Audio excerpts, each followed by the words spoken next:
Namaste, and a very warm welcome to all of you, my dear children. Come, gather around. Today, we have a very special storybook explainer lined up just for you. We are going to go on a wonderful little journey together to explore a very big, beautiful idea, the true meaning of freedom. Today, we aren't going to read a boring textbook lesson in our class. Oh no. Instead, I'm going to share a truly inspiring story with you. Sometimes, you see, the most important lessons in life don't come from memorizing facts from a blackboard. They come from listening to a simple, beautiful tale designed to deepen that feeling of patriotism, that wonderful, warm love for our country right inside our little hearts. A story about freedom, and when our country was not free. I want you to just imagine a time, long, long ago, when the people of our beloved country had to struggle so bravely for the very freedom that you and I enjoy today. Which brings us to Vihu's sweet question. Let's meet our curious little friend. In this wonderful country lived a very innocent little girl named Vihu. She just loved listening to grand stories of our country's past, and her little mind was always buzzing, always full of questions. Well, one day, she turned to her teacher and asked a very sweet, yet very profound question. She asked, "What does freedom really mean? Does it simply mean doing whatever we want?" I want you all to pause for a little moment. Let that question sink in. Does being free mean you can just eat chocolates all day long, never do your homework, and maybe ignore everyone else? It's a very thoughtful question, isn't it? What do you think? This leads us to the bird in the sky and a wise elder's beautiful example. Luckily, a very wise, kind elder heard Vihu's sweet question, and he stepped right in to answer her by painting a beautiful picture in her imagination. He smiled and said gently, "My child, freedom is like a bird flying in the open sky." Imagine that little bird for a second. Go ahead, close your eyes if you like. Imagine its wings spread so wide against the bright blue sky, feeling the cool breeze on its feathers. But the wise elder explained something truly magical.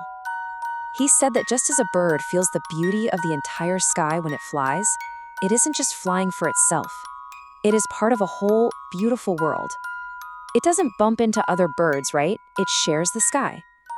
Freedom means understanding your special place in the sky and sharing it beautifully with others. Next is nurturing the small sapling and growing our freedom. For his second lesson, the wise elder took little Vihu out to a garden to teach her that freedom is actually something alive, something that needs our loving help to grow. The elder pointed down and said, "Vihu, if you water a little plant with love every single day and place it out in the warm sunlight, it will grow tall and strong. Just think about those bright green leaves reaching up towards the sun. But," he warned, "if you keep it locked away in a dark, cold room without any water or sunshine, it will sadly wither away." Just imagine that for a second. The sad, drooping plant in the dark room versus the happy, blooming plant out in the bright sun. Which one would you choose to look after?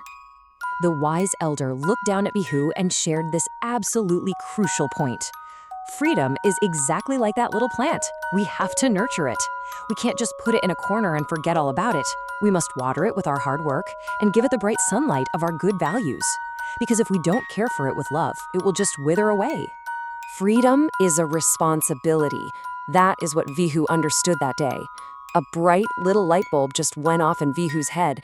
She realized that freedom isn't just a simple gift waiting in a wrapped box. It is a very big, very important responsibility that we all share. And this, my dear children, is the true definition of freedom.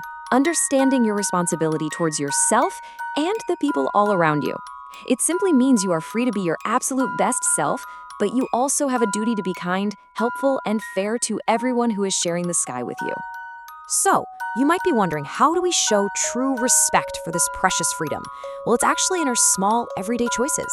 True respect for freedom means keeping our country clean by tossing your wrappers in the dustbin instead of dropping them on the road. It means helping others by sharing your lunch, or maybe helping a friend who has fallen down. And, of course, studying with complete honesty. These very simple actions are exactly how you water the sapling of freedom every single day. The beautiful moral of today's story is to become a responsible citizen. A citizen is someone who belongs to a country, and a responsible one is someone who lovingly takes care of it. This is the special mission of this Wisdom Tree Kids Explainer, to help plant these good values so you can all grow up to be bright, kind adults who make our entire country so very proud. Now it is your turn to help in making our country proud. My dear children, we've heard all about the brave people of the past and the wise elder. But the story doesn't end there. It continues with you, because you are the future. So I have a little question for you before we say our goodbyes today. What one small, good deed will you do for our country this 15th of August? Will you take a solemn pledge today not to litter on the streets? Or perhaps you'll promise to help a friend or a neighbor in need? I want you to think really, really hard about it. Please tell me in the comments below what your good deed will be. I am so excited, and I will be waiting to read all of your lovely comments. Thank you so much for joining me today, my dear children. Jai Hind. So, my dear friends, that brings us to the end of today's wonderful journey. I hope you learned something new today. A quick note, if you or your friends would like to watch this video in Hindi, you can find the Hindi version on our channel as well. Do check it out. If you enjoyed this video, please like it and share it with your friends. Let us know in the comments below what you like the most. If you haven't subscribed yet, hit that button now so you don't miss any updates. Stay tuned to Wisdom Tree Kids. Thank you so much for watching.